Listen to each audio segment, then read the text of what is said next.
ఈ రాత్రికాల సమయంలో దేవుని దయా ప్రేమను బట్టి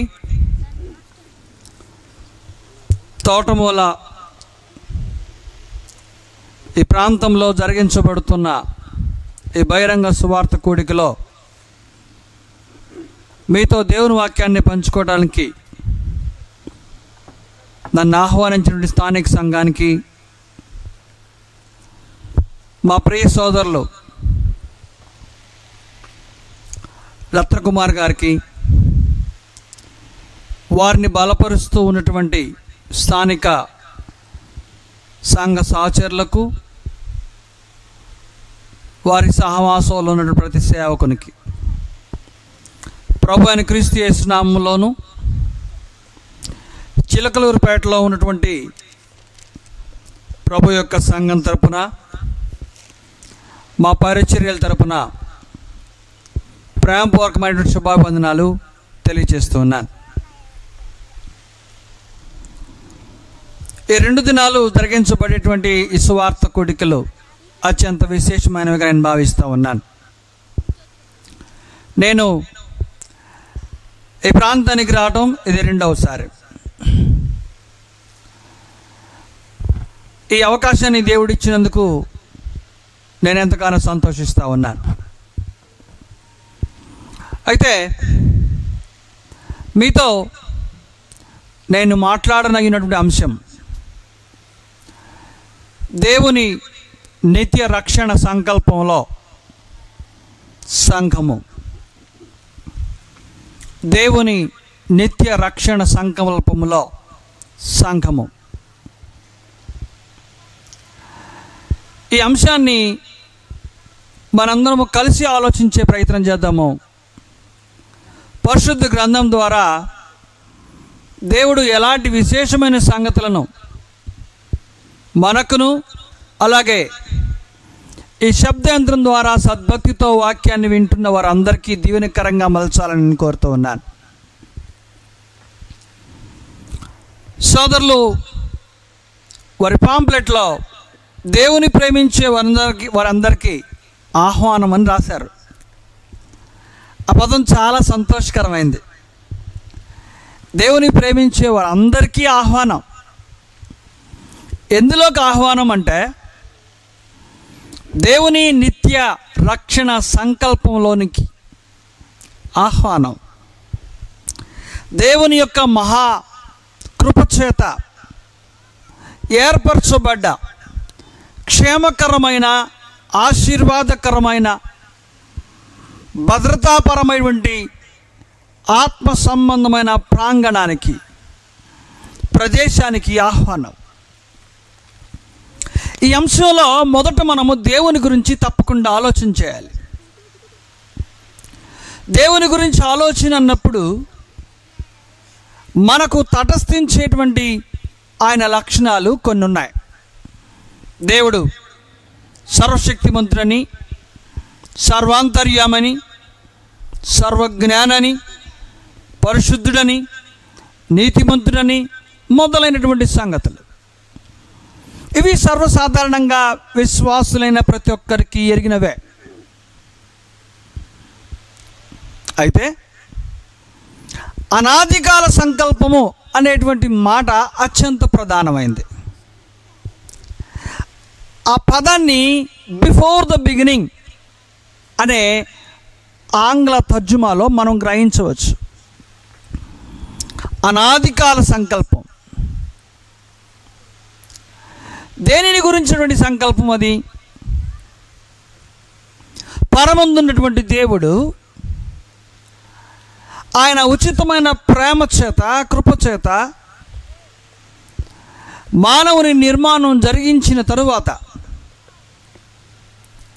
మానవుడు తనకున్నటువంటి పరిశుద్ధమైన యథార్థమైన స్థితిలో నుంచి పాపం వలన దూరపరచబడ్డాడు.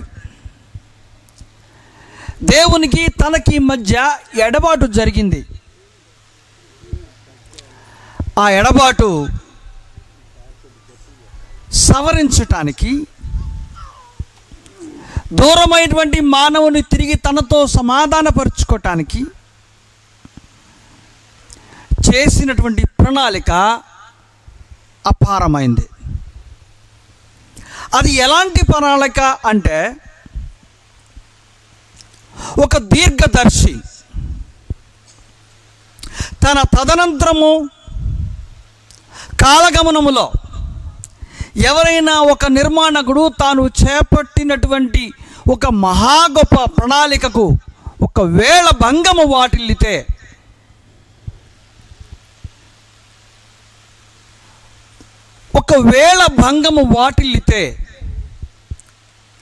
దానిని ముందస్తుగానే కనిపెట్టి పసిగట్టి మరమ్మత్తు చర్యలు చేయగలిగేటువంటి ఒక దీర్ఘకాలిక ఆలోచన ఎవరికైతే ఉందో, ఈరోజు మనిషికి అలాంటి ఆలోచనలు కలుగుతున్నాయి కదా, అది ఎక్కడి నుంచి కలిగింది?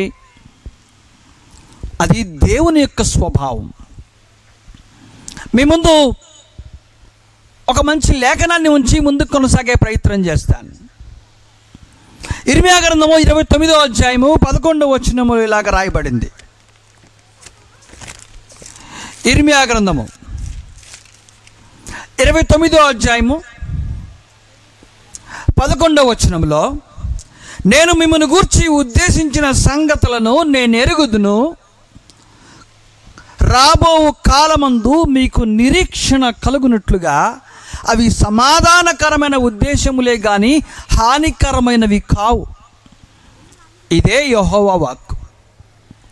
ఆ క్రింద మరికొన్ని సంగతులు ఉన్నాయి, నేను వాటన్నింటినీ వివరించబోవటం లేదు. కానీ రాబో సంగతులను గురించి ముందస్తుగా ఆలోచన చేసేటువంటి దీర్ఘకాలిక ప్రణాళిక దేవునికి మాత్రమే ఉన్నది. అదే నేడు మానవుడు కలిగి ఉన్నాడు. దాన్ని ఎలాగ మనం అర్థం చేసుకోవచ్చు? ఒక చిన్న ఉదాహరణ మీ ముందు ఉంచుతాను. అదేమిటంటే, మహా గొప్ప గొప్ప నిర్మాణాలు మనం చూస్తూ ఉన్నాం ఈరోజు. Multi stored buildings, multi stored schools and educational centres ఉన్నాయి, హాస్పిటల్స్ ఉన్నాయి. వీటన్నిటిలో మీరు ఎప్పుడైనా ఒక ఎర్రని పైపు ఆ పైన చూస్తే ఫ్రంట్ కారిడార్లో నుంచి లోపల ఇంటర్నల్ బిల్డింగ్లోకి వెళ్ళి ప్రతి గదిని తాగుతుంది, ప్రతి కారిడార్ని టచ్ చేస్తుంది. బయట రెడ్ పైప్లో ఉంటుంది, లోపలికి వెళ్ళిన తర్వాత అవి ఎక్స్టింగ్విషర్గా మారి ఎప్పుడైనా ఒక అగ్ని ప్రమాదం సంభవిస్తే దానిలో నుంచి వెలువడేటువంటి వాయువు ఆ అగ్ని చేత ఎవరు ప్రాణం నష్టం జరగకుండా ఉండేంత ప్రణాళికాబద్ధమైనటువంటి నిర్మాణ క్రమాలు నేడున్నాయి. ఎందుకు? దాని వెనకాలన్న మర్మం ఏమిటి? అదొక్కటే కాదు, ఇప్పుడు బిజినెస్ ట్రెండ్లో ఎక్కడ చూసినా, సార్ మీ ఫ్యామిలీకి హెల్త్ పాలసీ ఉందా, మీ ఫ్యామిలీకి డెత్ పాలసీ ఉందా అని ఇంటింటికి ఏజెంట్లు తిరుగుతున్నారు. ఎందుకు? ఈ ఫైర్ ఎక్స్టింగ్విషర్ ఈ బిల్డింగ్స్లో ఎందుకు పెడుతున్నారు? సాధారణంగా మానవ రీత్యా ఆలోచించినప్పుడు ఏదైనా మరణం గురించి అపశృతి మాట దొరికితే మనుషులు అంటారు, ఏంటయ్యా అలాంటి మాటలు మాట్లాడతారు, మంచి సభలో అపశృతి చావు గురించి మాట్లాడతారేంటి, అలాంటి మాటలు మాట్లాడొద్దు అని అంటారు. కానీ ఈ ఎక్స్టింగ్విషర్ ఏం తెలియజేస్తుందంటే, బహుశా ప్రమాదం సంభవించినప్పుడు ఆ భవనంలో ఉన్న వారెవ్వరికీ నష్టం కలగకుండా ఉండటం కొరకు ముందస్తు భద్రతా ప్రణాళికగా మనం అర్థం చేసుకోవాలి. అలాగే కుటుంబ సంబంధమైన యజమానుడు ఒకవేళ ప్రాణ నష్టం జరిగితే ఆ కుటుంబానికి ఆసరాగా ఆధారంగా ఉండేటట్లుగా ఒక డెత్ పాలసీ లేకుంటే ఒక హెల్త్ పాలసీ తీసుకునేటువంటి ఒక సిస్టమ్ మనకుంది. దానిని మనం ఎవరము తప్పు పట్టము, అది మంచిదిగానే చూస్తాం.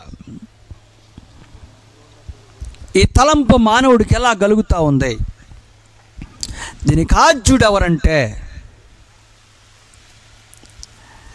పరమ తండ్రి అటువంటి దేవుడు నిత్య సంకల్పంలో తనకు దూరం అయ్యేటువంటి మనిషి ఒకవేళ దూరం అయితే తిరిగి తనతో సమాధానపరుచుకునేటువంటి ఒక క్షేమదాయకమైన ప్రాంగణాన్ని సిద్ధపరిచేటువంటి దృష్టి దేవుని నుండి మాత్రమే సంభవించినటువంటి తలంపు. ఆదికాండం 3వ అధ్యాయము మనం చూసినప్పుడు మానవ పతనాన్ని మనం చూస్తాం. రేపటి దినాన సోదరులు దాని గురించి ప్రస్తావనకు తీసుకొస్తారు. ప్రియులారా, ఆలోచన చేయాలి. రోమీయులకు రాసిన పత్రిక 4వ అధ్యాయాన్ని ఒకసారి మీ ముందు చదివే ప్రయత్నం చేస్తాను. రోమీయులకు రాసిన పత్రిక 4వ అధ్యాయము 17వ వచనం నుంచి మనం చదివినప్పుడు ఈ వచనాల్లో ఇంతటి దీర్ఘకాలికమైన మానవునికి లేకుంటే దేవుని యొక్క నిర్మాణానికి ఒకవేళ ప్రమాదం సంభవిస్తే దాన్ని ఎలాగ తిరిగి సమాధానపరుచుకోవాలి, దానికి మరమ్మత్తు చర్యలు ఎలాగ చేపట్టాలనేటువంటి తలంపు దేవునిదే అన్నాం కదా. ఆ దేవుడు ఎంతటి శక్తివంతుడో తెలియచేసేటువంటి ఒక గొప్ప వచనము ఈ రోమపత్రికలో మనం చదువుతాం. అక్కడ ఇలాగ రాయబడింది 17వ వచనంలో, తాను విశ్వసించిన దేవుని ఎదుట అనగా మృతులను సజీవులుగా చేయువాడును, లేని వాటిని ఉన్నట్టుగానే పిలుచువాడునైనా దేవుని ఎదుట అతడు మనకందరికీ తండ్రి ఉన్నాడు అని రాయబడింది. ఎలాంటి వాడంట దేవుడు? ఎంతటి దీర్ఘదర్శి, మృతులను సజీవులుగా చేయువాడు, లేని వాటిని ఉన్నట్టుగానే పిలుచువాడు. ఇది ఆయన శక్తి, ఇది ఆయన సామర్థ్యత.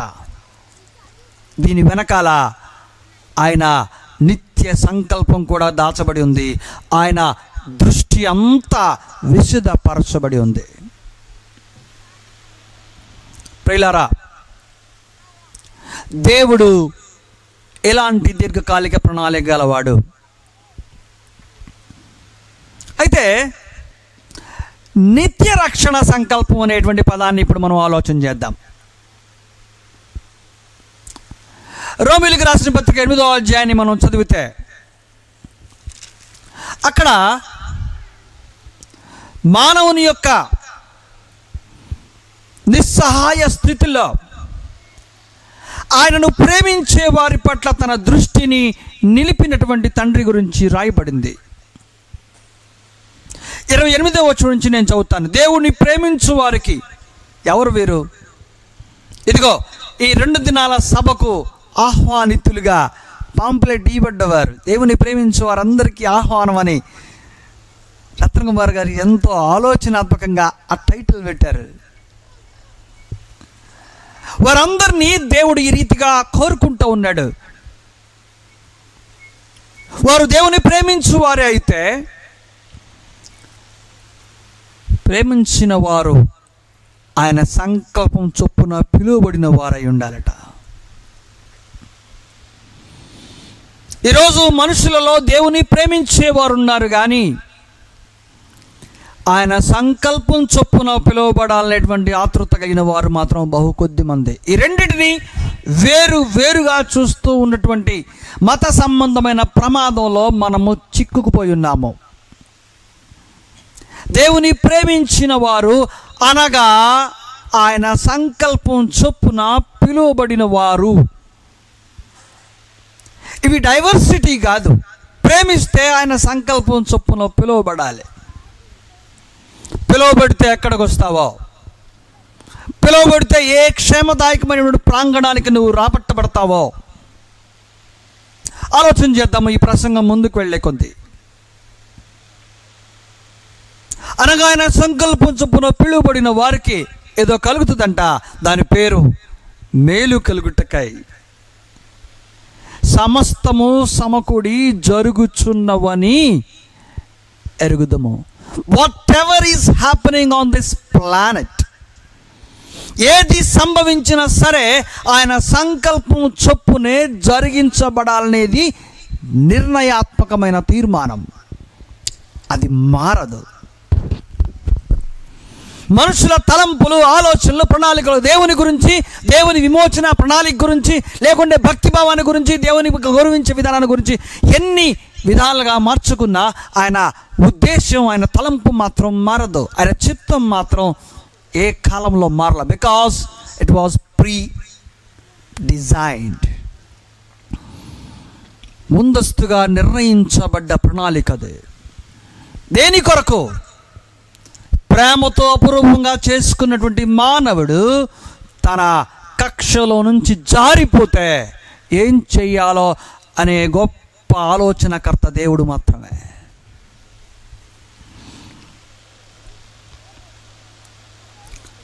అంతరిక్షంలోకి ఈరోజు రాకెట్ ప్రయాణాలు వెళ్తూ ఉన్నాయి.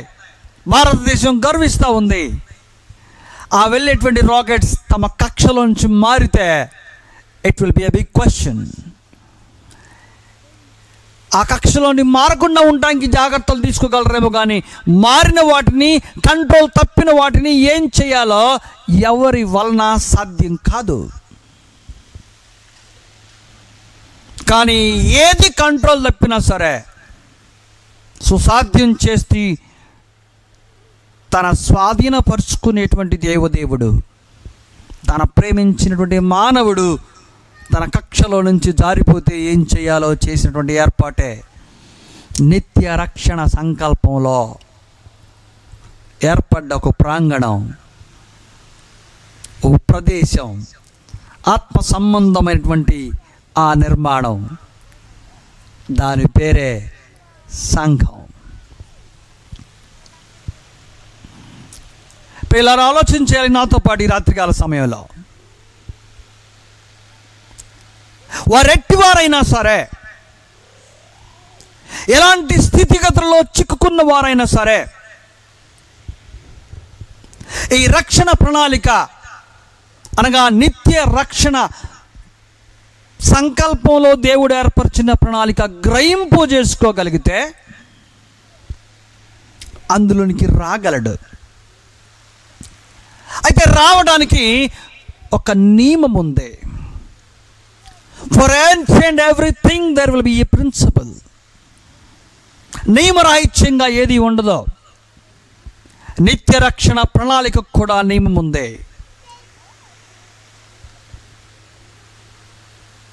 అది ఎలాంటి నియమం అంటే, ఒక తండ్రి తన కుటుంబం కొరకు రాసుకున్నటువంటి వీలునామా లాంటిది. It is a free will. ఒక తండ్రి తన కుటుంబం కొరకు, తన బిడ్డల కొరకు రాసుకున్న వీలునామా, రాయబడ్డ వీలునామా రాసిన తర్వాత ఆయన మరణించాడు.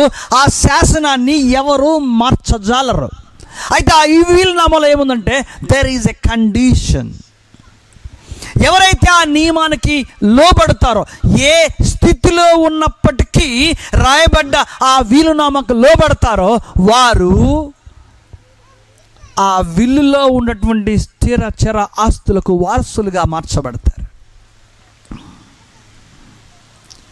అది వారికి దక్కించబడుతుంది. గమనించాలి, తండ్రే స్వయంగా రాసినటువంటి ఆ వీలునామా ఎవరు మార్చజాలరు. మానవ విమోచన కొరకు నిత్య రక్షణ సంకల్పాన్ని దేవుడు చేసిన తరువాత అది సంఘమే కానీ సంఘము వెలుపల మరొక తాత్కాలికమైన ఏర్పాటు ఉండజాలదనే విషయాన్ని గుర్తుపెట్టుకోవాలి.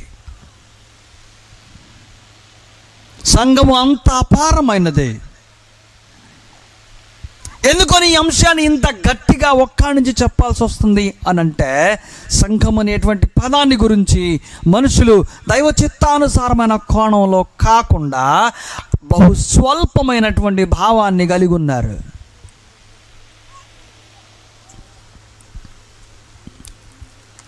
నేను మీకు చెప్పాక ముందుగానే, it is just like a pre design fire extinguisher. ప్రమాదం జరిగితే ఒక కుటుంబానికి ఆసరాగా నిలబడేటువంటి death policy. It is the safest zone. ఎలాగో మీకు మంచి ఉదాహరణ చెప్తాను. యోషువ గ్రంథము 20వ అధ్యాయంలో మనందరికీ తెలిసినటువంటి ఒక స్థితి ఉంది. అదేంటంటే అక్కడ ఆశ్రయపురాలకు వచ్చినటువంటి ప్రస్తావన. ఎందుకు ఆశ్రయపురం? ఎవరైనా దైవ ధర్మానికి విరుద్ధంగా లేకుంటే పొరపాటున నీతి తప్పి హత్య చేస్తే, లేకుంటే ధర్మ విరోధమైన పాపానికి తలబెట్టితే ఆ వ్యక్తి మీద మరణదండన ఏర్పడ్డప్పుడు మనుషులు పరుగు పరుగున ఆ ఆశ్రయపురంలోకి వెళ్ళి వాళ్ళ ప్రాణాన్ని దక్కించుకోవచ్చు. అక్కడికి వెళ్ళి వారి నిర్దోషత్వాన్ని బహిరంగంగా వెల్లడి చేయొచ్చు. ఇది తెలియక, గ్రహింపు లేక జరిగినటువంటి పొరపాటుగా నువ్వు వ్యవహరించగలిగినప్పుడు ఆ ఆశ్రయపురంలో ఉన్నటువంటి వారిని ప్రాణ నష్టం జరగకుండా వారిని కాపాడే ఒక ప్రణాళిక యెహోషువ ద్వారా దేవుడు చేశాడు. గమనించాలి. శిక్షకు నిర్ణయించబడ్డవాడు పరుగు పరుగున వెళ్ళి తన ప్రాణాన్ని కాపాడుకునేటువంటి చోటు ఆశ్రయపురం. అక్కడికి వెళ్ళిన వారికి ఇక మరణదండన వర్తించదు.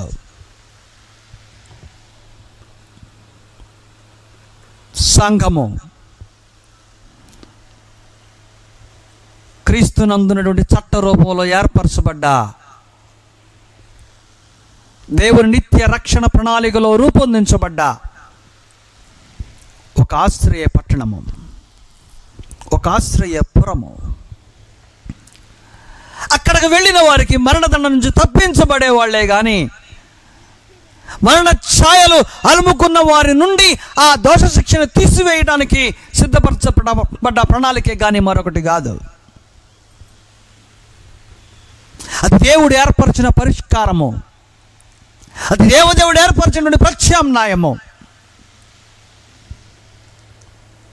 దేవుడు ఏర్పరిచిన పరిష్కారము, దేవుడు ఏర్పరిచిన ప్రత్యామ్నాయం. ఎవరి కొరకు? ఎవరైతే దైవ చిత్తానికి పాపము కారణాన దూరమయ్యారో, మరణ దండనకు పాత్రులయ్యున్నారో వారి రక్షణ భద్రత కొరకు ఏర్పరచబడ్డ ఓ ఆశ్రయ పట్టణం. ఎఫెసీయులకు రాసిన పత్రిక మనం చదివినప్పుడు ఒకసారి 2వ అధ్యాయంలో మనందరికీ సుపరిచితమైన వచ్చిన భాగం రాయబడింది. మన అపరాధముల చేతను పాపముల చేతను మీరు చచ్చిన వారై ఉండగా మనము ఆయన మిమ్మును క్రీస్తుతో కూడా బ్రతికించెను. It was over. చచ్చిన వారైన వారిని బ్రతికించెను అనేటువంటి మాట ఎంత నిగూఢమైన భావాన్ని కలిగి ఉంది. అయితే ప్రియులరా, ఇంకొంచెం సేపు మనసు పెట్టి ఆలోచన చేసేటువంటి ప్రయత్నం చేద్దాం. ఈ దీర్ఘకాలికమైన దేవుని రక్షణ ప్రణాళిక సంకల్పమైనటువంటి సంఘం ఈ భూమి మీద అవతరించటానికి, ఆ ప్రాంగణం ఏర్పరచబడటానికి ఇంతకుముందు అన్నడు జరగనటువంటి ఓ మహా గొప్ప త్యాగం అవసరమైంది. మానవుల విమోచన కొరకు దేవుడు పరిష్కారాన్ని, ప్రత్యామ్నాయాన్ని ఏర్పరచాల్సి వస్తే, మానవ జాతికి అది సమీపస్థమైనటువంటి పరిష్కారంగా ఉంచాల్సి వస్తే, స్వయంగా ఆయన కుమారుడు బలవ్వాల్సి వచ్చింది. దాని కొరకు ప్రాణం పెట్టాల్సి వచ్చింది. దేని విషయమై? ఆ ఆశ్రయపురం కొరకు, ఆ రక్షణ దుర్గమైనటువంటి సంఘము కొరకు. అక్కడికి వచ్చిన వారికి ఏమాత్రము భయము బెరుకు లేకుండా శాంతి సమాధానాలతో బ్రతికేటువంటి ఒక భద్రత ముందస్తుగా దేవుడు ఏర్పరిచాడే. అంత సేఫ్ జోన్ ఈ భూమి మీద మరొకటి ఉన్నదా? మరొకటి లేదు. అయితే అది ఏర్పరచబడటానికి ఏం జరిగింది? బాగా ఆలోచన చేద్దాం. పాత నిబంధన కాలంలో కొన్ని నమూనాలు దేవుడు ఈ సంఘానికి సంబంధించి ముందస్తుగా సిద్ధపరిచాడు. భౌతిక సంబంధమైన ఇశ్రాయేలుని రాజ్యముగా, దేవుని సొత్తుగా, ఇర్మియా గ్రంథంలో అయితే ఆయన వారి పెనిమిటిగా అభివర్ణించాడు. అది భౌతిక సంబంధమైన ఇశ్రాయేలు ముందస్తుగా ఎందుకు ఆ రూపాంతరం మన ముందు ఉంచబడిందంటే, భవిష్యత్ కాలంలో దేవుడు ముందుకు తీసుకురాబోయేటువంటి ఆ నిత్య రక్షణ సంకల్పాన్ని గురించి. అయితే అది పరిపూర్ణంగా భౌతిక సంబంధమైందే. కానీ క్రీస్తు యేసునందు దేవుడు ఏర్పరచిన ఏర్పరిక ఆత్మ సంబంధమైందనే సంగతి మనం తర్వాత అర్థం చేసుకోవచ్చు. కానీ ముందుగా భౌతిక సంబంధమైన ఆ స్థితి అత్యంత గొప్పదిగా మనం అర్థం చేసుకోవచ్చు.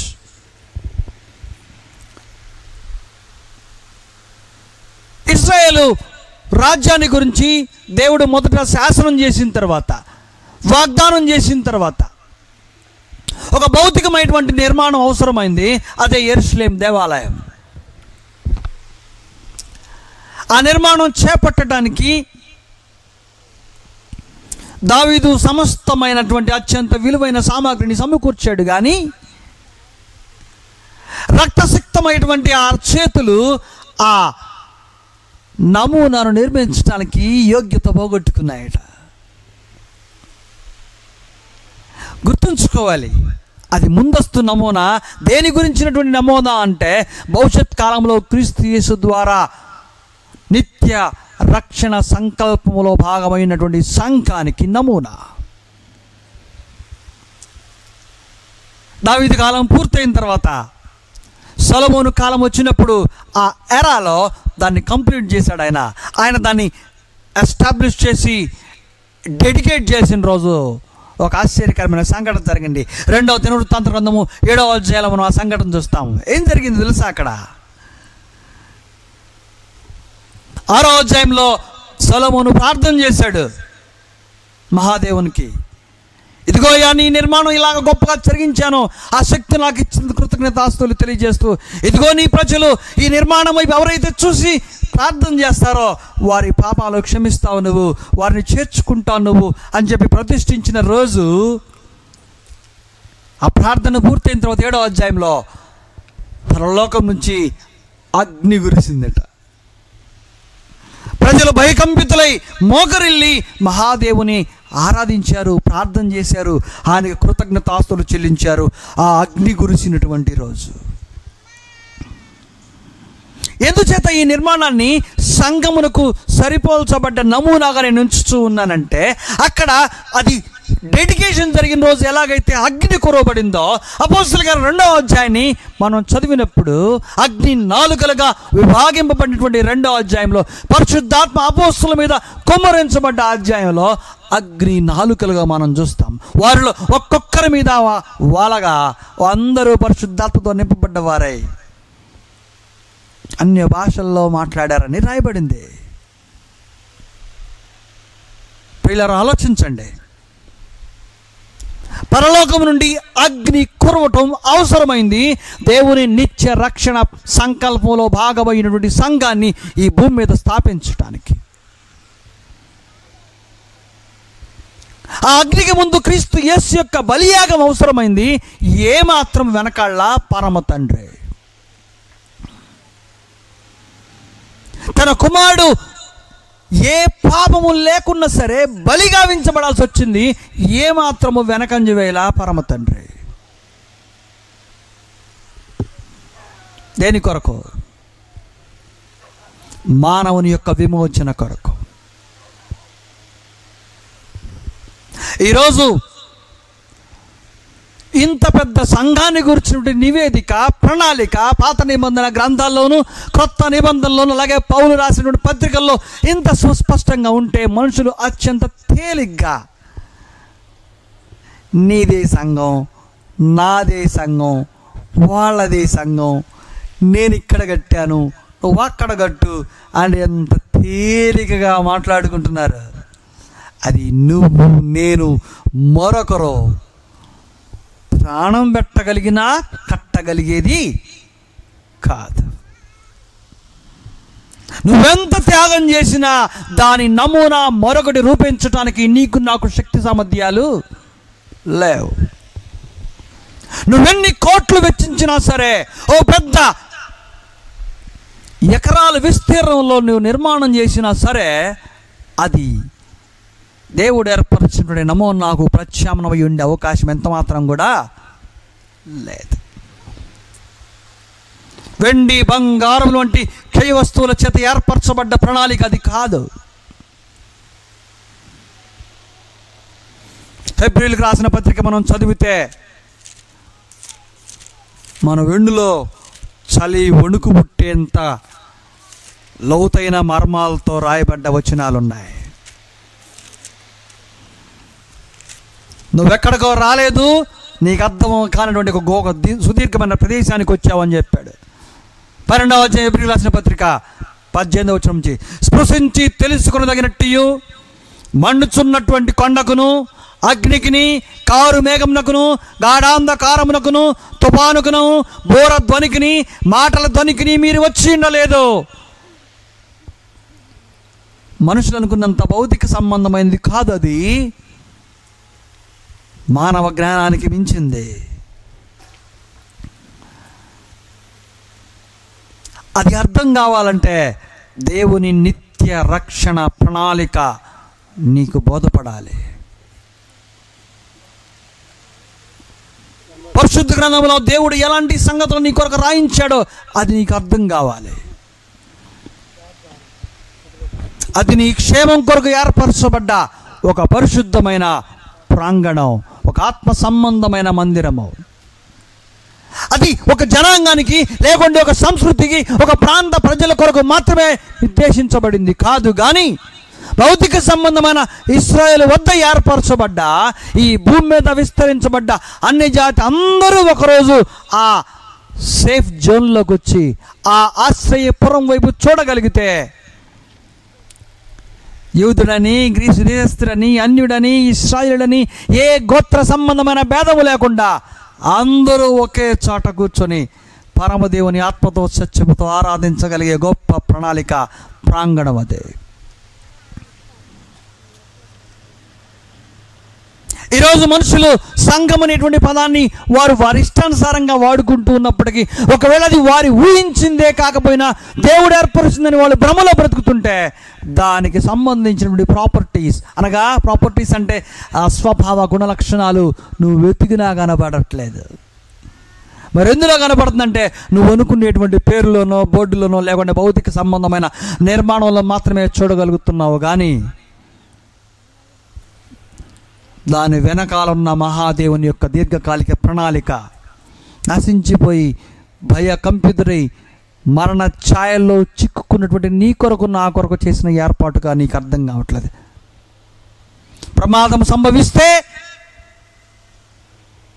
ఎక్కడికి నువ్వు తీసుకొని రావాలి, ఎలాగా దానికి మరమ్మత్తు చర్యలు చేయాలి, ప్రాణాపాయంలో ఉన్నటువంటి వ్యక్తికి, ప్రాణం కోల్పోయిన వ్యక్తికి తిరిగి జీవాన్ని ఎలాగ నింపాలి అనేటువంటి ఆలోచన కలిగినటువంటి మహాదేవుడు ఎంతటి మహోన్నతుడో కదా.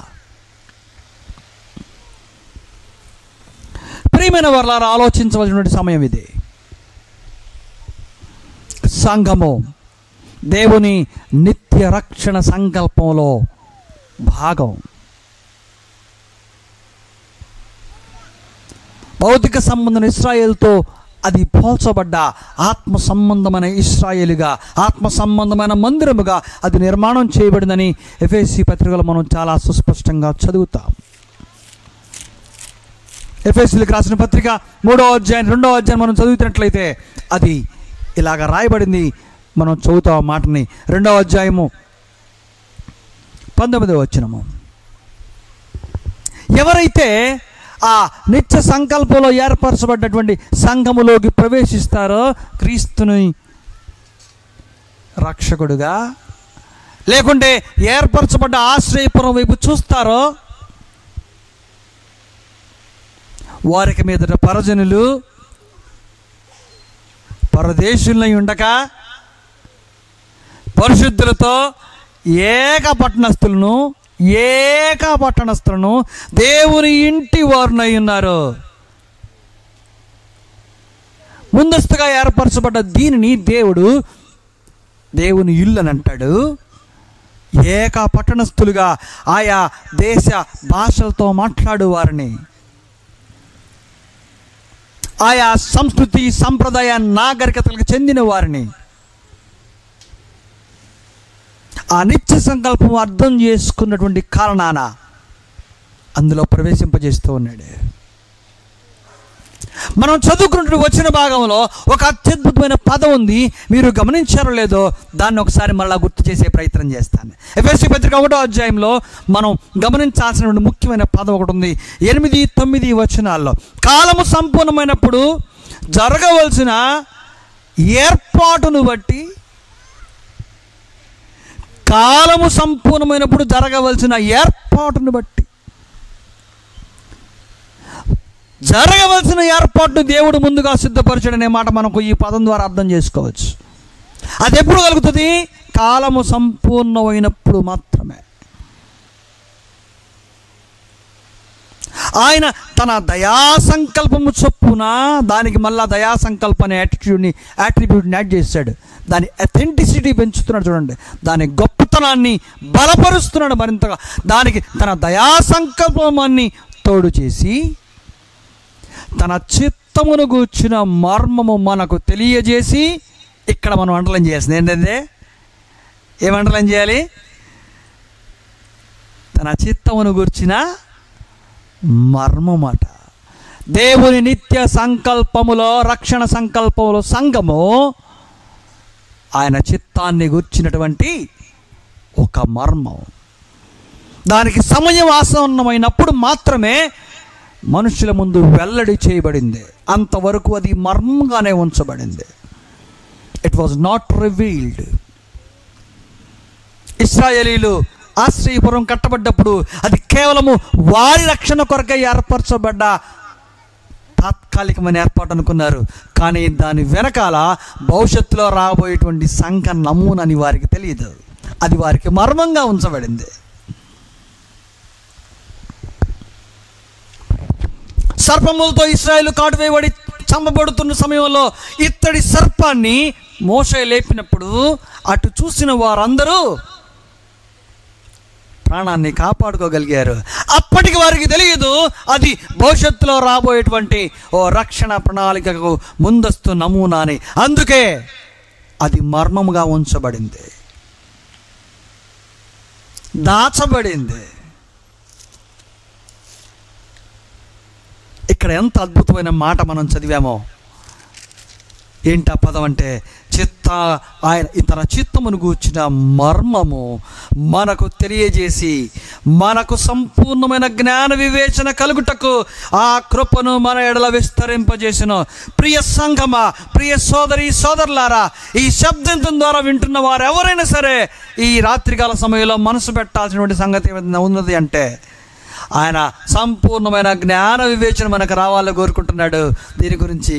కానీ ఆ జ్ఞానం మనుషులకు తట్టట్లా. చాలా తేలిగ్గా దాన్ని భావిస్తూ ఉన్నారు. రోమీయులకు రాసిన పత్రిక 16వ అధ్యాయాన్ని మనం చదివితే అపోస్తలుడైన పౌలు మాట్లాడుతూ ఇలాగన్నాడు, సమస్తమైన అన్ని జనులు విశ్వాసమునకు, ఆ వచనం చెప్పలేదు నేను, 16వ అధ్యాయము 25, 26, 27 కలిసి ఉన్నాయి. అక్కడ ఇలాగుంది, నేను చదువుతున్నాను. సమస్తమైన అన్ని జనులు విశ్వాసమునకు విధేయులగునట్లు అనాది నుండి రహస్యముగా ఉంచబడి ఇప్పుడు ప్రత్యక్షపరచబడిన మర్మము నిత్య దేవుని ఆజ్ఞ ప్రకారము ప్రవక్తల లేఖనముల ద్వారా వారికి తెలుపబడి ఉన్నది. ఈ మర్మమును అనుసరించి ఉన్న నా స్వార్థ ప్రకారముగాను యేసు క్రీస్తును గూర్చిన ప్రకటన ప్రకారముగాను మిమ్మల్ని సిద్ధపరచుటకు శక్తిమంతుడును అద్వితీయ జ్ఞానవంతుడైన దేవునికి యేసుక్రీస్తు ద్వారా నిరంతరము మహిమ కలుగుగాక. ఎంతటి మహిమ, ఘనత, కీర్తి, ప్రతిష్టలు క్రీస్తు యేసు ద్వారా ఆపాదించాడో అపోస్తలుడైనటువంటి పౌలు. కారణం, ఆయనకు ఆ మర్మం అర్థమైంది. ఆ నిత్య రక్షణ ప్రణాళికను ఆయన గ్రహించగలిగాడు. ఏదైతే ఆయనకు దాచబడిందో, ఏదైతే అది మర్మంగా ఉంచబడిందో, అది ఆ కాలము సంపూర్ణమైనప్పుడు పౌలు ద్వారా తెలియపరచబడింది, తేటపరచబడింది. దానికి ముందు క్రీస్తు యేసు ద్వారా ఆయన రక్తము చేత, ఆయన పునాది చేత స్థాపించబడింది.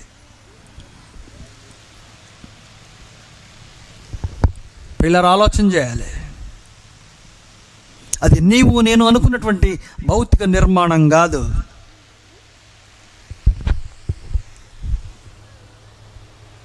మా తాత పోతా నాకు ఒక సెంటు స్థలం ఇచ్చాడు.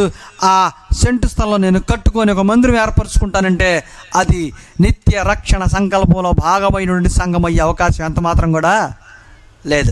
మనుషులు చాలా తేలిగ్గా దాని గురించి భావన ఏర్పరచుకున్నారు. ఎంత తేలిగ్గా అంటే చెప్తాను, బాగా ఆలోచించండి. సేవకుల వద్దకు ఈ మధ్య కొంతమంది తండ్రులు వస్తూ ఉన్నారు. బ్రదర్, మా వాడు రిజల్ట్స్ వచ్చినాయి, 10th తప్పాడంట. మా వాడికి రిజల్ట్స్ వచ్చినాయి, ఇంటర్మీడియట్లో సబ్జెక్టులు పోయినాయి. మరి ఏం చేద్దాం అనుకుంటున్నావు? ఇంకేం చేస్తావు? నీ 10th తప్పితే, ఇంటర్మీడియట్ సబ్జెక్టులు పోతే ఇంక దేనికి పనికిరాడు. కోచింగ్ పనికిరాడు, ర్యాంకు కొట్టడానికి పనికిరాడు. గవర్నమెంట్ జాబ్ కొట్టాలంటే అదో 90%, 98% గ్రేడ్స్ 9.5, 9.8 వచ్చిన వాళ్ళు చాలామంది ఉన్నారు. మరి వీడి మార్గం ఏంటి? ఇప్పుడు ఏం చేస్తే వీడు సెటిల్ అవుతాడు? అందుకే బ్రదర్ బాగా ఆలోచించే నిర్ణయానికి వచ్చాను.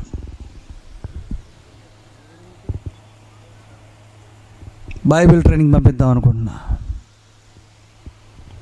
బాగా ఆలోచించి మంచి నిర్ణయానికి వచ్చారట.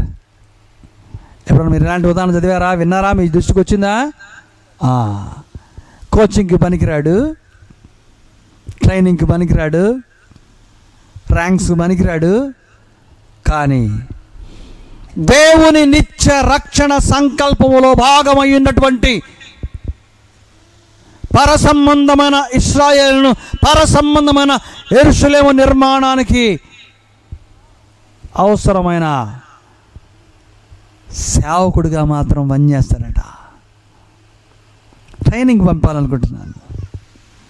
ఈ మాటలు విన్నప్పుడు ఈ గుండె పిండి వేసినంత భావన కలిగింది. మనుషులు సంఘమును గురించి, లేకుంటే దానికి సంబంధించినటువంటి పరిచర్య భారాన్ని గురించి ఇంత తేలిగ్గా అనుకుంటా ఉన్నారా? అది ప్రాణం విలువ, రక్తం విలువ, విలువ పెట్టి కొన్న దాని యొక్క విలువ. జగత్తు పునాది వేయబడక మునుపే ఏర్పరచబడ్డ అమోఘమైన నమూనా. అది నీకు అర్థం కావడానికి భౌతిక ఇశ్రాయేలుని ఏర్పరచుకొని దేవుడు ఆయా సందర్భాల్లో అక్కడికి చేరిన వారిని విమోచించాడు, భద్రతా వలయంలో కాపాడుకున్నాడు. ఆ తర్వాత అది క్రీస్తు యేసు యొక్క ఆవిర్భావం తదనంతరం కాలము సంపూర్ణమయ్యి ఆయన భూమి మీదకి మానవ రూపంలో వచ్చిన తర్వాత దాని మర్మం తెరచబడుతుంది. It was revealed. ఈ మర్మంలో దాచబడ్డ మరొక అత్యద్భుతమైన సంగతి ఏమిటంటే, అక్కడ ఏ భేదము లేకుండా బ్రతికేటువంటి గొప్ప సహవాస ప్రేమలు ఉంటాయి. ఏ చిన్న భేదము లేనటువంటి గొప్ప సహవాస ప్రేమలు. ఈ సమయంలో ఒకసారి నేను మనందరి హృదయాల్ని తట్టాలని ఆశపడతా ఉన్నాను. మీరు ఎవరైనా సరే, నేను దేవుని నిత్య సంకల్పంలో భాగమైనటువంటి ఆ సంఘములో ఉన్నటువంటి వ్యక్తులనే ఆలోచనతో, అతిశయంతో బ్రతుకుతున్నావా? Very good. ఇది అర్థమైతే నీకు అతిశయం ఉంటుంది. దేవునికి స్తోత్రం. అయితే ఇది నీకు అర్థమైతే నీకెవరి గురించి ఈర్ష, ద్వేషం, అసూయ, కక్ష, భేదం, విమతాలు నీ అంతరంగంలో తావే ఉండకూడదు. కానీ అవన్నీ ఒక పక్క, నువ్వు ఏ ప్రభువుకు చెందినటువంటి వాడవో, ఈ సంఘానికి చెందినవాడు అనేటువంటి అతిశయం మరొక ప్రక్క. ఇలాంటి భావజాలం దేవుని యొక్క మర్మమైన జ్ఞానాన్ని పరిపూర్ణంగా అర్థం చేసుకున్న వారి యొక్క వివేచన కానే కాదు. అపోస్తలుడైన పౌలు ఆ సందర్భంలో మాట్లాడుతున్నాడు. అపోస్తలుల 17వ అధ్యాయంలో ఎఫెసీ పట్టణంలో వారితో మాట్లాడుతూ, మీరు దేవుని యందు అతి దేవత భక్తి గలవారని నాకు అర్థమవుతా ఉంది, తెలియబడని దేవునికని వారికి వివరించే ప్రయత్నం చేశాడు. మరొక చోట, నేను పరిపూర్ణులైన వారితో మాట్లాడుతున్నానని అనుకుంటూ ఉన్నాను అన్నాడు. మరొక చోట, నేను రాయవలసిన సంగతులు మీకు అర్థమవుతున్నాయి అనేటువంటి భావంతో నేనున్నాను, అందుకు రాస్తున్నాను అన్నాడు. ఇదిగో ఈ సభకు ఆహ్వానించబడ్డ వారు ఎవరు అని అడిగితే, దేవుని ప్రేమించిన వారందరికీ ఆహ్వానం అని ఆ పాంప్లెట్ను చదువుతుంటే నాకెంత సంతోషం కలిగిందో. ఎవరు వస్తారు ఇక్కడికి ఇప్పుడు? ఒకవేళ రాకపోయినా ఎవరు ఈ సందేశాన్ని సంకేతంగా పరసంబంధమైనటువంటి ఒక జ్ఞానంగా ఒక సింబల్గా రిసీవ్ చేసుకుంటారు? దేవుని ప్రేమించేవారు మాత్రమే. దేవుని ప్రేమించేవారు ఆయన నిత్య సంకల్పాన్ని ప్రేమిస్తారు. ఆయన నిత్య సంకల్పాన్ని ప్రేమించేవారు ఆయన ఏర్పరచినటువంటి ఆశ్చర్యపురమైన పర సంబంధమైన ఇశ్రాయేలు, పర సంబంధమైన యెరూషలేము, పర సంబంధమైన దేవుని నమూనా ఉన్నటువంటి సంఘాన్ని అర్థం చేసుకోగలుగుతారు. అది అర్థం కాకపోతే మన ఆత్మీయ జీవితం అంతా వ్యర్థమే. దేవుని గురించి కొన్ని పదాలు మీ ముందు ఉంచాను.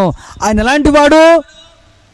సర్వశక్తిమంతుడు, సర్వాంతరమైన సంగతి సర్వసాధారణంగా మనకు తెలిసిన సంగతే. కానీ ఆయన లేని వాటిని ఉన్నట్టుగా పిలిచేటువంటి శక్తిమంతుడు. అంతేకాకుండా మరణించిన వారిని లేపగల శక్తిమంతుడు. ఇవి రెండు ఆశ్చర్యకరమైన సంగతులు. అటువంటి దేవుడు తన భవిష్యత్తులో జరగబోయే వాటన్నిటి గురించినటువంటి వాగ్దానం ఏమైందంటే, అవి క్షేమకరములే రాబోతున్నాయి మీకు అందరికీ అని తెలియపరిచాడు. ఏమిటా క్షేమకరమైంది అంటే, మరణ ఛాయల నుంచి తప్పించేటువంటి రక్షణ సంకల్పం. అది సంఘ ప్రవేశం. అది ఏమిటో, అది ఎలాగ రూపాంతరం చెందుతూ ఉందో, దాని ప్రవేశం ఎలాగో, ఆ తర్వాత దాని పేరు, దాని సంబంధమైన మొదలైన సంగతులను మళ్ళా రేపటి దిన సోదరులు మీతో మాట్లాడి మీకు మరింత అంతరంగానికి తగ్గేటువంటి ప్రయత్నం చేస్తారు. నేను వారికి విడిచిపెడతా ఉన్నాను నా సంగతి. ఈనాటికి నా పైన ఉంచుండి ఈ పరిభారాన్ని మాత్రము నేను ముగించవలసిన సమయం ఆసన్నమైంది. ఈ ప్రత్యామ్నాయాన్ని అర్థం చేసుకోవాలి. ఈ ముందస్తు సిద్ధపాటుని గ్రహించాలి. Just like a fire extinguisher, that doesn't mean the building has to be attacked by fire. అక్కడ అగ్ని ప్రమాదం జరగాలని దాని ఉద్దేశం కాదు. ఒకవేళ ఎవరైనా మీ ఇంటికి వచ్చి డెత్ పాలసీ తీసుకోమంటే నువ్వు తొందరలో చచ్చిపోతావని అర్థం అంతకన్నా కాదు. నీకు ప్రమాదం సంభవిస్తే నువ్వు క్షేమంగా ఉండటం ఎలాగా, నీ కుటుంబం భద్రంగా ఉండటం ఎలాగా అనేటువంటి దీర్ఘకాలిక ముందస్తు ప్రణాళిక ఉన్నటువంటి వారు మాత్రమే ఆలోచించే దీర్ఘదర్శి సంబంధమైన తలంపులు. మనం పాపం నుంచి తొలగిపోయినప్పుడు దేవుడు ఇలాంటి ఏర్పాటు చేశాడు. అందుకే దేవుని నిత్య రక్షణ సంకల్పంలో సంఘం అనేటువంటి అంశాన్ని ఈ రాత్రికాల సమయంలో మనం ధ్యానిస్తూ ఉన్నాం.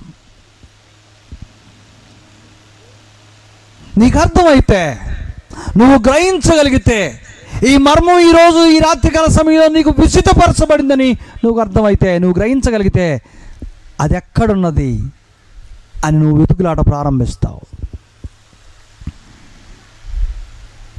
అది భౌతికమైన నిర్మాణం కాదని సంగతి తెలుసుకుంటావు. మనుషులు స్వల్ప బుద్ధితో కట్టేటువంటి భౌతిక ఏర్పాటు అది కాదన్న సంగతి నువ్వు గ్రహిస్తావు. అది రక్తము చేత, బలియాగము చేత, నిత్య విమోచన చేత ఏర్పరచబడిందని గుర్తుంచుకొని దాన్ని వెతికి అందులో ప్రవేశించేటువంటి ప్రయత్నాన్ని రక్షణ సంకల్పంలో భాగంగా నువ్వు గ్రహించాలని తెలియజేస్తూ శక్తిని ఆశ్రయించేవారిగా ఉండాలని, ఆశ్రయపురంలో ప్రవేశించేవారిగా ఉండాలని మిమ్మల్ని అందరినీ కోరుకుంటూ ఈ అవకాశాన్ని నాకు కలిగించినటువంటి సోదరులకు శ్రద్ధాశక్తులతో ఇంతవరకు ఓపికగా భక్తి శ్రద్ధలతో విన్న మీకు అందరికీ మరొకసారి వందనాలు తెలియజేస్తూ ముగిస్తూ ఉన్నాను.